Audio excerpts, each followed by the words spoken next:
Hi, welcome back to part 2 of this lecture on risk and environmental governance.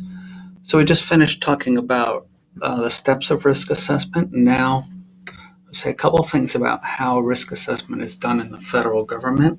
There was a very important report written in 1983 from the National Research Council that was commissioned by the Food and Drug Administration that went to look at what was the correct relationship between risk assessment and risk management. They wanted to understand better how scientists saw these parts breaking out and how the federal government should use risk assessment to manage risks. And this is the basic idea of what they came up with, this figure from the book, from the study report, and it divides into basically 3 categories here: research, risk assessment, and risk management. And you see that, we'll just ignore the research part, just looking at risk assessment and risk management here. Under risk assessment are the 4 steps we just talked about: hazard identification, dose response assessment, exposure assessment, and risk characterization. You can read on there, again, the descriptions of what those are. And then the implication is that this risk characterization somehow would move across this dotted line into this realm of risk management. Meanwhile, risk management has its own sequence. It starts with development of regulatory options. And you might remember that from our policy process. The second step is the generation of policy alternatives. This is basically what are the possible things we could do. Second, evaluating the consequences of each of these options. And again, that's another step in the policy process, right? We look at how each of these outcomes how each of these alternatives would perform on various outcomes. And they're talking here about health, economic, social, political. I mentioned before that we can think of 7 types of categories. But then somehow the risk management thing kind of ends right here. And then this risk characterization step is brought here, and there's this weird parenthesis that says agency decision. So supposedly the agency will consider this risk characterization and this evaluation. It's something about those 2 things coming together. And the report was never really super clear about this, and it led to a lot of confusion. But basically, it advocated for risk assessment being these 4 steps, and then some risk management process, which is similar to our policy process. One of the things this report said was, because risk assessment is only one element in the formulation of regulatory actions, even considerable improvements in risk assessment cannot be expected to eliminate controversy over those actions. So what do you think they mean by this? The risk assessment, of course, is the scientific part, right? It's only one element in the formulation of regulatory actions. So even if you improve the science, you're not going to end controversy. So let me just go back to this for a second. Here's the risk assessment. This is the scientific process. And then there's other stuff coming in here. The development of options. This is not informed by science. The evaluation of options. Well, it doesn't show a link here, but obviously that's going to be somehow connected with understanding the risks, right? Because that's kind of one of the outcomes. And then there's just this sort of action. There's a lot of missing steps here, right? There's politics, there's kind of what the lawyers say you should do. There's the tradition, the history of what the agency's done before. A lot of these things end up mattering. And what this is saying is that more science isn't going to eliminate policy controversy, because there's other things that lead to policy controversy. Now, you might think about where these things come from. We've talked about a bunch of them here already. There's confusion over, or there might be disagreements over cost and benefits. There might be disagreements over who pays the cost and who gets the benefits. That's social justice. There might be legal precedents you have to follow. Decisions have to fit into a legal framework. People might have different values over what they want, what they want to see emphasized, and of course, worldviews. People have different ideas about how the world should work, and so come to different conclusions about regulatory actions, or come to different conclusions about policy preferences. So technocratic risk management is the use of scientific risk assessment tools to decide how to manage risk. In other words, this is kind of like the scientist's ideal world, where none of these things I just mentioned here enter into the picture. It's just the science that determines the outcomes. And this is kind of a model of how some people believe environmental government should happen. A big part of doing the science of risk assessment is quantitative risk assessment. And this is another way of thinking about those steps in that I listed before, the hazard identification, dose response analysis, exposure assessment, and risk characterization. Just thinking about in doing those things, like defining the dose and exposure, you have to somehow just define the scope of your analysis, what we're studying here and what we're not studying, or to identify hazards. So what kind of harms are we going to be interested? Are we going to try to identify hazards that just cause physical health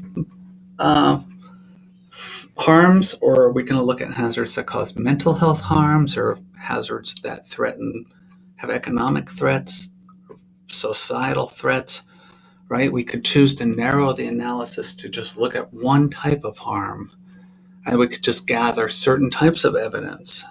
And then there's also the step of synthesizing everything we do. So in every one of these steps here that's listed here, quantitative risk assessment, there are some judgments that come to bear on how we're going to make these decisions. So let me just give you an example, then we're going to come back to that idea of judgments involved in quantitative risk assessment. There was a study called the Rasmussen study in 1950 something, 58 or something, and it was the first calculation of the risk of a nuclear power plant accident. And they were specifically interested in looking at an accident where that would cause the death of 1,000 people. At the time, in the 50s, America was just starting to build its first nuclear power plants, and people were concerned, having grown up, having been living in the Cold War with nuclear weapons and nuclear bombs being tested in the atmosphere and in the oceans and in the ground. They were worried that nuclear power plants might blow up somehow. So what Rasmussen did, he was a professor at MIT, is they looked at this extremely complicated technological system of a nuclear power plant. They took each part and they calculated how likely that part was to fail. Each valve, each wire, each switch. And then they built these models, causal models of all the ways a reactor could melt down. And they added up the possible failure rates to calculate the risk of things happening that would then produce a big enough, the outcome that would kill 1,000 people. So they weren't looking at every single outcome. They were just looking at big outcomes. Okay. And they found that the risk of a meltdown that kills 1,000 people was 1 in 100 million per reactor year. So for each reactor, each year that one reactor operates, there was 1 in 100 million chance that there'd be a meltdown that killed 1,000 people. So what's interesting about this is that the United States has about 100 nuclear reactors. So right there, when you look at the total risk of all our reactors, instead of 1 in 100 million, it's 100 in 100 million, or 1 in a million per reactor year, right? And now the nuclear reactors, so anyway, 1 in a million chance that a reactor would fail and kill 1,000 people. So in this technocratic risk management, we should make decisions about risks after computing, about managing risk, after computing the quantitative risk for each problem, comparing them all together, and then focusing on problems that have the highest risk, right? So when we're looking at what problems to deal with in society, like should we deal with nuclear reactors? Should we deal with DDT? Should we deal with coal power plant air pollution? It all depends on these the calculations of these risks.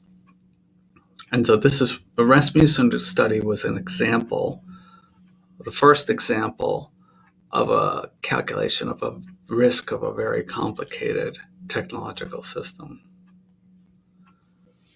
Okay.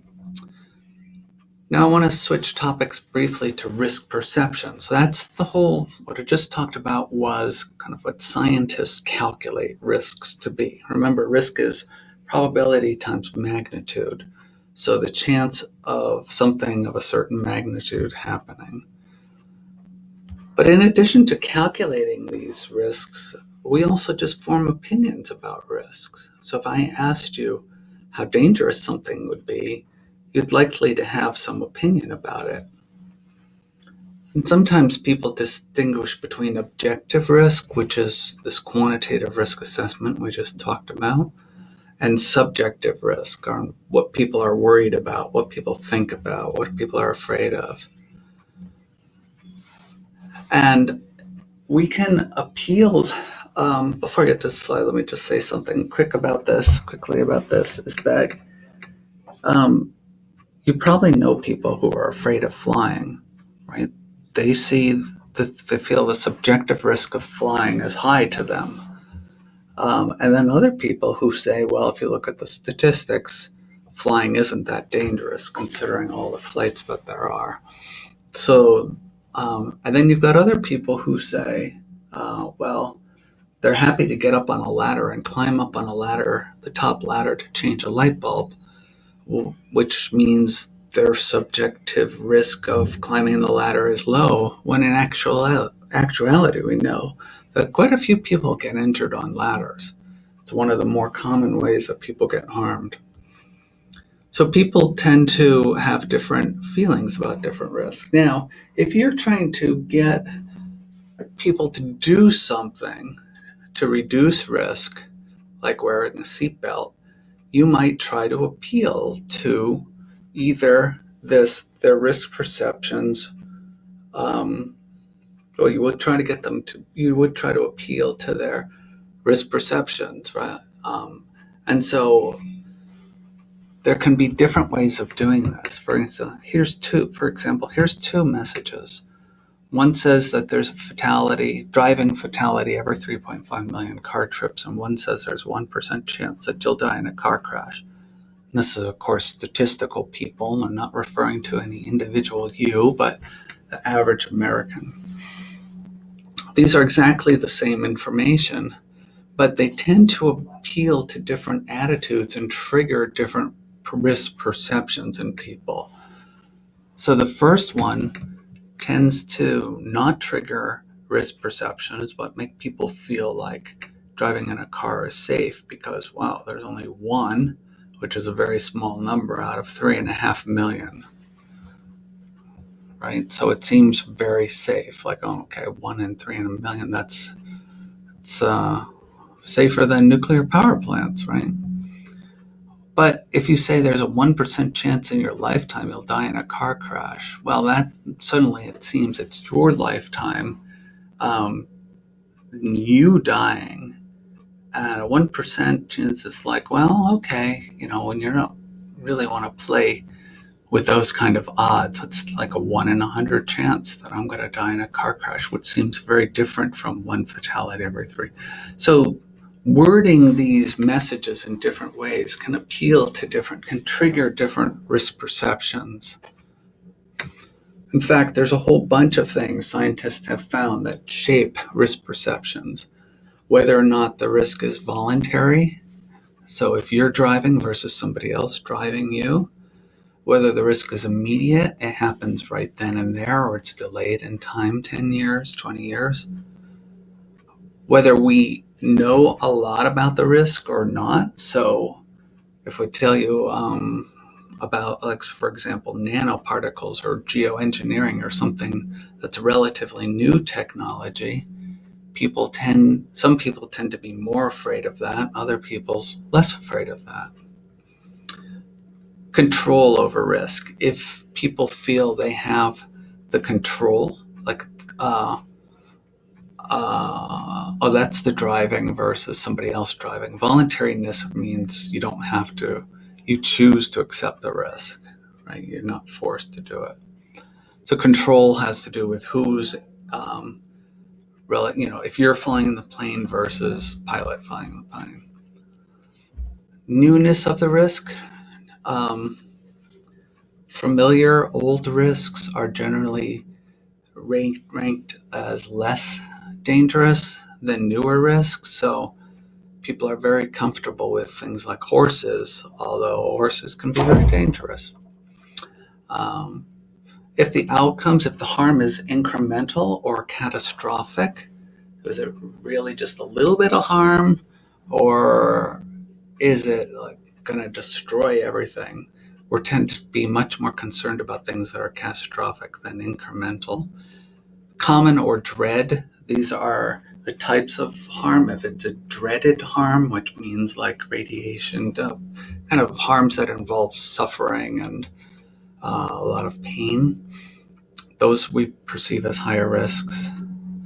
And severity of consequences. When the risk from the activity is realized in the form of a mishap or illness, or how likely it is to be fatal. So this has got to do with the form that the harm actually takes. If it involves like a twisted, a sprained finger versus a broken leg versus having to get a leg amputated, will tend to have much higher risk perceptions of harms that feel more severe. So these are, what I'm saying here is we understand that people have opinions about risks that can be different from what the scientists have calculated risks to be. And these factors explain why those are different. So I'm going to show you a video now from an organization called GreenFacts, and what it tries to do is put together information about risks that are meant to inform people, so they're not just basing their opinions about risks on their fears. So this video is going to cover a bunch of these things kind of quickly, and I'll try to follow along as you watch it and write down a few notes.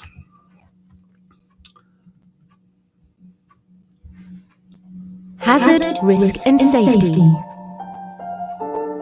We all hear these terms on a daily basis. So-and-so a chemical, physical or a biological agent poses a risk. This or that product is a hazard, or behaving a certain way is unsafe.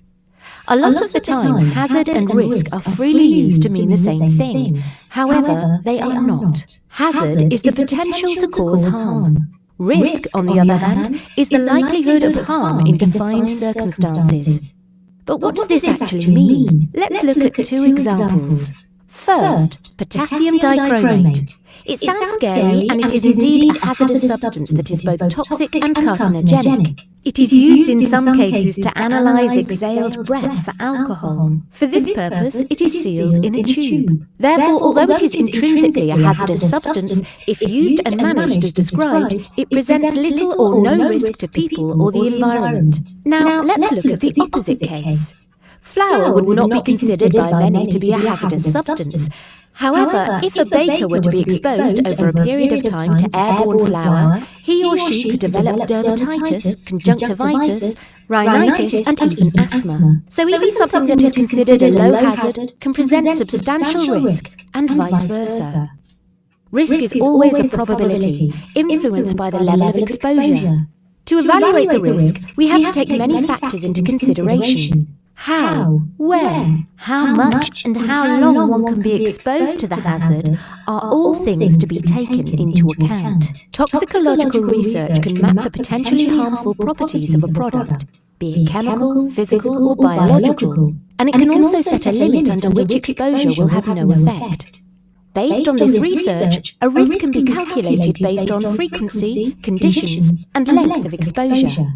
However, some types of risks are hard to quantify, either because of the complexity of a system, like in the case of climate change, or because we still lack some of the tools to measure it, like in the case of nanomaterials.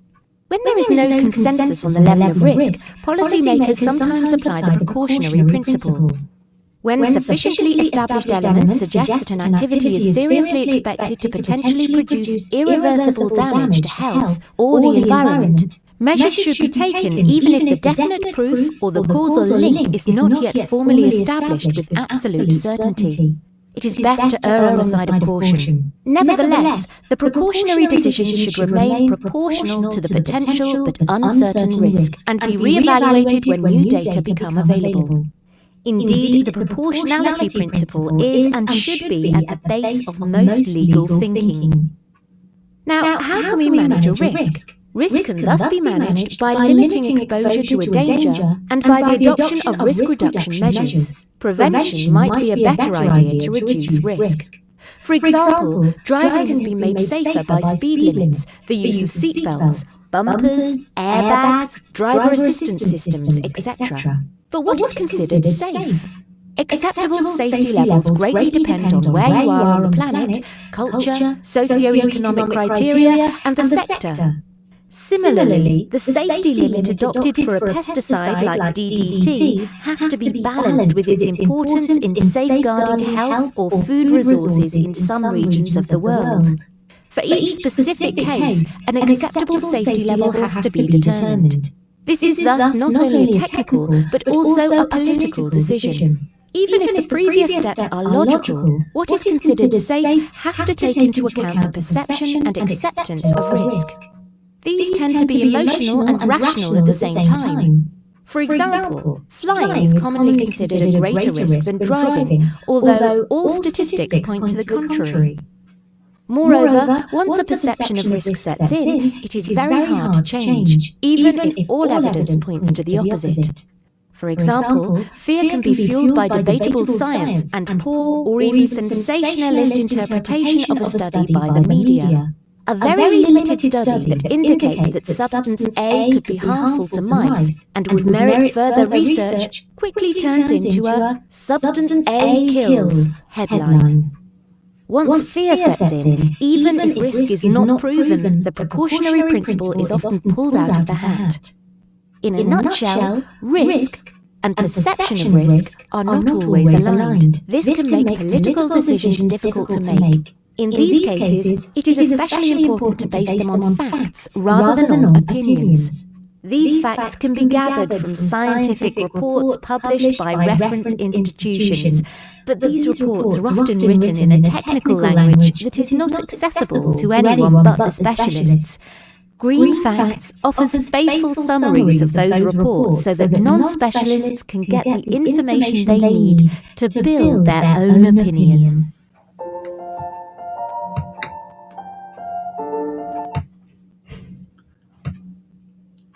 So I know that was fast and there was a lot of material in there. I listened to it a couple of times myself.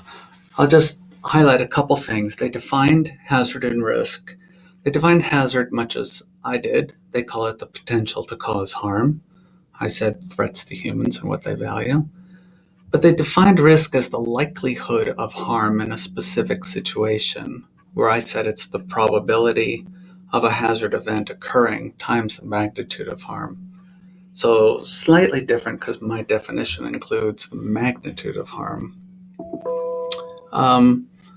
They argued that we need risk assessment because risk perceptions can be wrong, right? Some of the things we think are safe are not safe, like flour. And so to produce risk assessments, we need to compute risk, consider exposure, consider dose. This echoes what I've said before. And then they mention that when we can't compute risk, for example, we don't have all the information we need, we don't know what the exposure or the dose response is, or we don't even know if it's dangerous, we should use, well, if we don't know how dangerous it is, we could use the precautionary principle. And this is very simple. It simply says that when we have reason to believe that something is dangerous, reason to believe means there's some science behind it, especially if the danger is irreversible, we ought to be precautionary and otherwise we should minimize exposure and dose, and we should reduce the hazard altogether. Another part of this is that actions should be proportional to the expected harm. So, example I once heard of is we shouldn't go out of the way designing space traps to guard against mutant hamsters from outer space, because it's just not likely to happen, right? So actions need to be proportional to expected threats. And of course, we have to evaluate them regularly. When we learn more, we might learn we need to be more precautionary or less. Just a couple other slides on this. They say that risk management is about finding an acceptably safe level, not going for absolute safety. I think this is an important point to take home, is that we're not looking to eliminate risks. We're interested in managing risks to an acceptable level. And this level is not necessarily scientific. I know some of you in safety studies know that in chemical risk assessments, they produce a NOEL, a no adverse effect level. But basically what's acceptable is a subjective and a political decision. For example, DDT can cause harm, but it also helps control pests. So countries should define for themselves where they draw the line. And finally, they emphasize that media can overblow fears. Another word for this is that they amplify risk perceptions. So instead of relying on media and fears like that, we should rely on science and on science translations, translators like GreenFacts. Now, just to kind of put this all together and to link it back to what we did before, I want to show you this little video here because it addresses a number of the issues that we've talked about in the last couple days.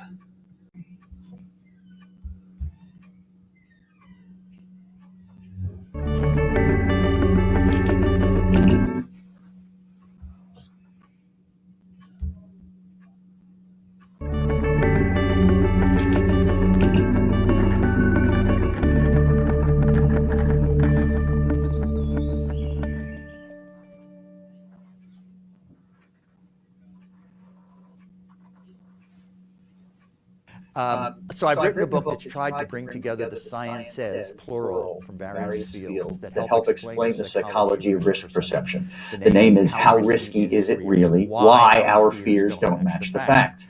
There's evidence from neuroscience, from what's called behavioral economics, why we make stupid choices about money, from the psychology of risk perception specifically, why do some risks feel scarier than others, from the sociology of what's called cultural cognition. All four of those fields brought together explain that It is intrinsic to the human animal that our perception of risk will be subjective. We will never all see the same facts the same way, because you have your life experiences and we all have our own, right? So risk is a subjective product of how the few facts we have feel. The result of which is what I call in my book the perception gap. What that means is sometimes we're more afraid than the facts say we need to be. And like with climate change, we're not as afraid as the facts say we ought to be. And this psychology explains why. And it explains why in such a powerful way to me that it argues for a new, more holistic view of what risk means. Risk is argued as the facts. What are the facts on climate change? And when we get to the facts, we'll know what to do. Well, the facts are going to look different to a right wing or a left wing, or a woman or a man, young or old, or parents. We need to build in as a society to our planning for dealing with risk the fact that we intrinsically get risk wrong. And that can be a risk in and of itself. That's the perception gap. When we're too afraid of a risk, nuclear energy compared to coal, we end up with an energy policy that protects us from what we're afraid of, nuclear energy, and we end up with coal.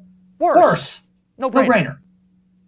When we're not afraid enough of obesity or the sun, you go out in the sun for more than 15 minutes without sunscreen on, oops. But it's natural. We're less afraid of natural risks. When we're not afraid enough, bad, unhealthy choices.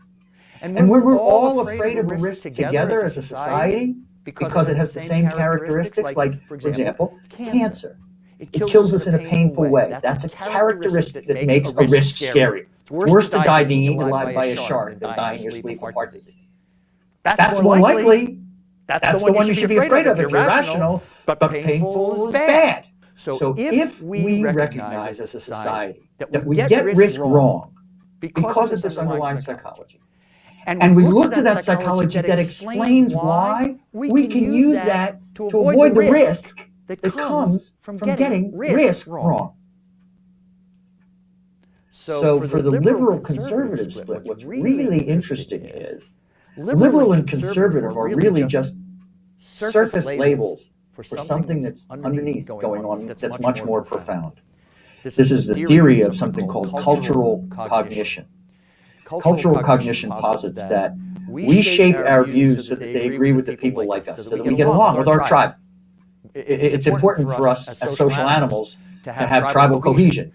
Helping the tribe helps our survival. You know, when the lion attacks, your lion food. If we're all together, maybe you survive, right? So go Giants, go Red Sox, go America, go liberal, go conservative. Underneath, cultural cognition posits that tribe is defined by how we want society to be organized.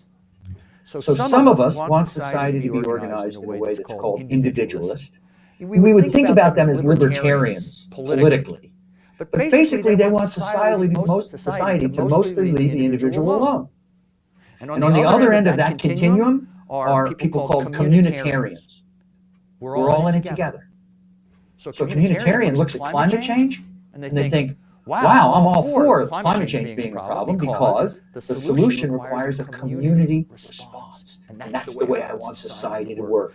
So they see the facts of climate change through that underlying subconscious psychology. An individualist says, Kyoto, regulations, the Japanese and the French and the Germans telling me what to do? I disagree with climate change, which is not really what they're saying. They're saying if I agreed with climate change, society would operate in a way I don't like. So these liberal and conservative labels are labels for an underlying cultural cognition social worldview that makes us selectively pick the facts about a risk, that allows our opinion to conform with the people around us so that the tribe likes us and we get along with the tribe and that feels safer. So what I've learned in studying this stuff is that I'm as dumb as the next guy, or shall I put it this way, dumb is a pejorative way. I'm as influenced by the emotional characteristics of the risk situation as the next guy. And I recognize that that's a danger. So for example, when I go driving, I put on a seatbelt. I know I'm about to engage in dangerous behavior, and I live in Boston, so it's particularly the case. Okay. I know that because of certain psychological characteristics, my judgments about risk might not be the best thing for my health. I slap that on my mental that's like a cognitive seatbelt as I'm trying to make decisions. Does it cure it? Nope, because it's intrinsic. It's in the human animal.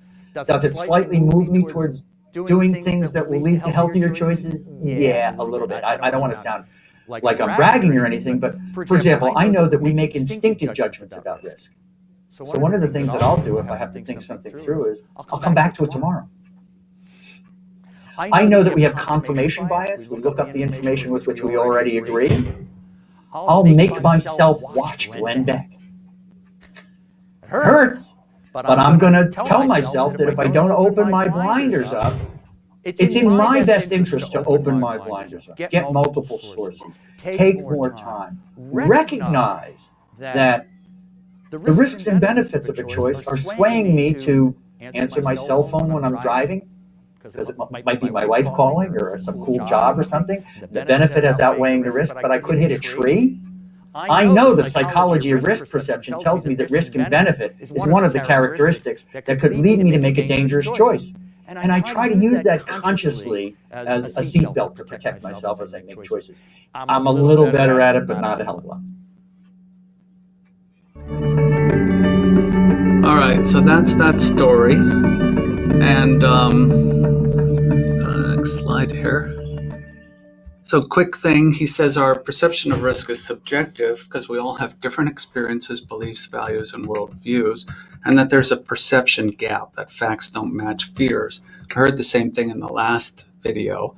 He talks about how we're too scared of some things like nuclear power, not scared enough about other things like climate change, and that this perception gap leads to bad decisions.